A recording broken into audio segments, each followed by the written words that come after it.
Moi, je raconte un peu notre expérience en tant qu'ONG internationale. Et bon, aussi, qu'est-ce que nous avons fait à un certain moment quand justement, comme on disait, nous sommes arrivés au Maroc en 2003. Et bon, nous sommes une ONG de développement, nous n'avons jamais fait de l'émergence, de l'urgence, pardon, pas l'italien c'est l'émergence, de l'urgence. Nous sommes arrivés ici en 2003.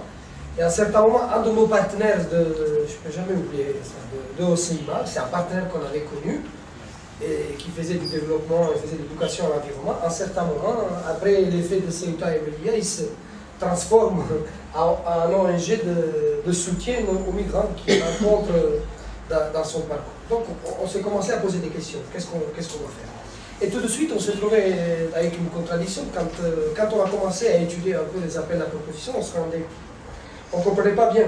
C'est-à-dire, si vous lisez bien un peu les appels à proposition de l'ancienne ENEA, c'est clair qu'en même temps, on donne l'argent à la Guardia Civile pour contrôler et pour patrouiller, en même temps, on veut donner l'argent aux ONG pour protéger les migrants. Donc, on s'est trouvé un peu dans une situation qu'on ne savait pas vraiment quoi faire. La question qu'on s'est posée, est-ce qu'une ONG doit être au service de la politique migratoire ou une ONG doit être au service du migrant et de son droit?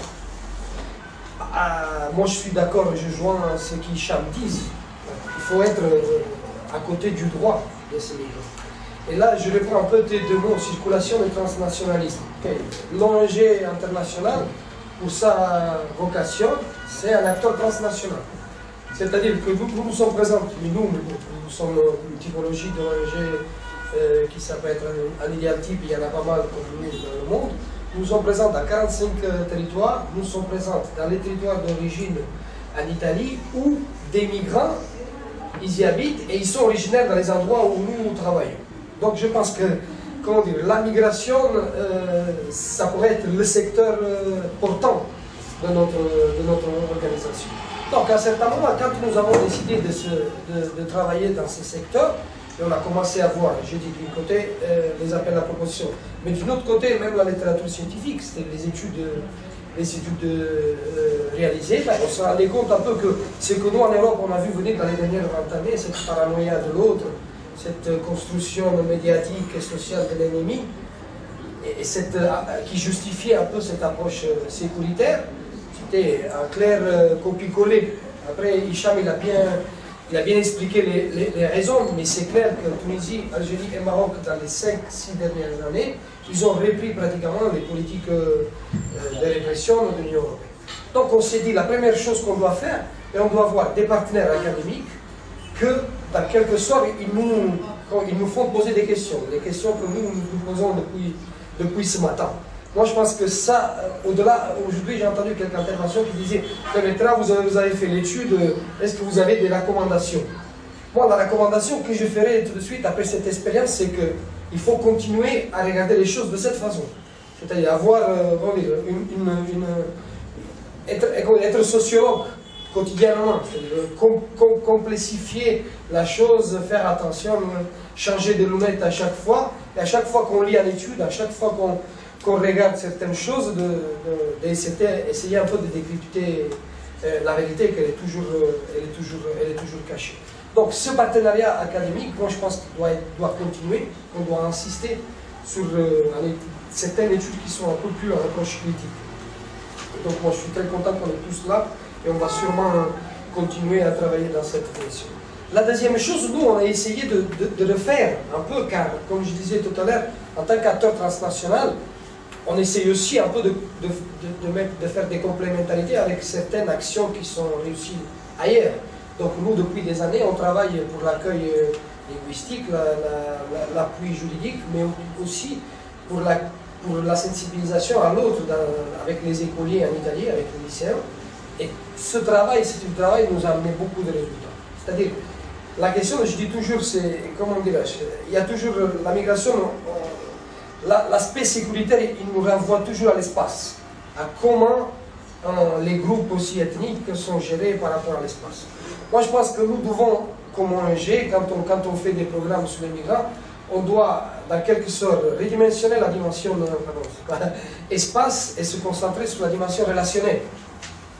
Il faut que, aujourd'hui, nous travaillons avec les jeunes Marocains, et avec ces jeunes Marocains, on s'imagine le Maroc de 10 ans. Que c'est beaucoup plus simple de travailler avec un jeune de 15, de 16 ans, qu'avec un homme de 30-40, parce que justement, lui, il va dire non, moi je suis bien comme ça, pourquoi tu veux me faire changer, tu veux me faire changer les choses.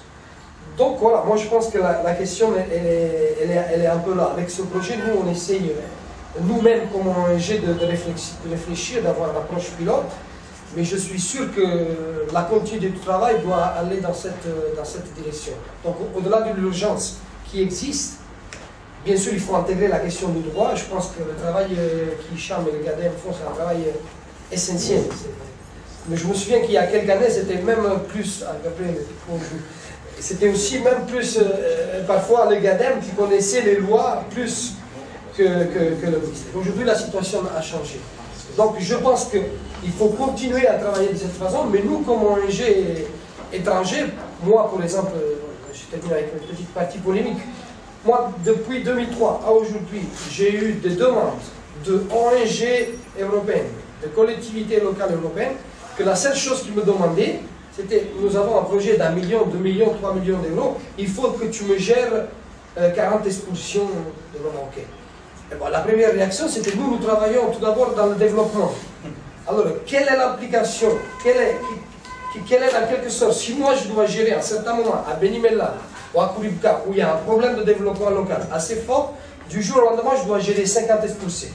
Donc, est-ce que ces expulsés ont un effet néfaste sur le développement local? Donc, je pense qu'en tant qu'ONG, nous ne pouvons pas, d'un côté, faire du développement local, et d'un autre côté, gérer les expulsés. C'est un truc avant c'était le ministère de l'Intérieur qui le faisait, maintenant certaines ONG en Hollande surtout, ils le font automatiquement, c'est eux qui gèrent les avions, mais maintenant vous voulez aussi me faire ouvrir des centres à Benimella pour des gens qui sont passés 30 ans en Italie. Est-ce que l'implication, est-ce que les coûts sociaux de tout ça sont calculés? Donc nous, on a choisi, on a dit non. Ça ne nous intéresse pas. Donc on est sûrement moins financé. Donc on fait sûrement un choix, comment dirais-je, pas trop mercantiliste, parce qu'on aimerait bien avoir des fonds, mais on essaie un peu de le faire ou de le proposer des modèles que nous mettons en place en Italie. C'est construire une société pas différente, mais une société comme on la vit aujourd'hui, avec, j'ai bien aimé le mot qu'il a utilisé ce matin, le cosmopolitisme. Voilà, c'est un cosmopolitisme encore précaire, mais nous préférons nous concentrer sur ce cosmopolitisme et travailler dans cette direction.